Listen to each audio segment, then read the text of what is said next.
Welcome to Daily Fix Guide. And in this video, I'm going to show you how to record a video call on iPhone. So it is possible, but there's some important notes that you need to know. First of all, iPhone doesn't let record system audio from apps like WhatsApp, Messenger, or FaceTime directly due to the Apple privacy rules. You can still record the video and the microphone, but the other person's voice won't be captured, example, unless you use some workarounds.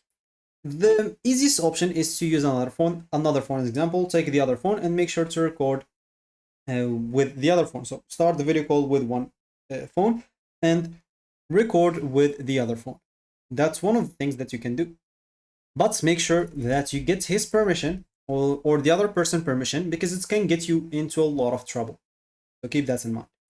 So the first thing, or the first method, that's I guess it's a little bit legal, or it's legal by iPhone. So if it's not legal, they will stop you. Is going to settings, as an example, scroll down, click on control center, and make sure to enable it.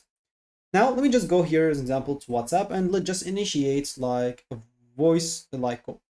I'm just going to initiate a voice call right here, and I'm going to accept the voice call. I'm going to mute in both phones, so it's not annoying, as you can see. So now we have two of our phones. As you can see, if I go and click on that option, I do have screen share, send the message and stuff like that, or even raise hand. If I scroll from the bottom to the top, as you can see, I can go and click on the record option.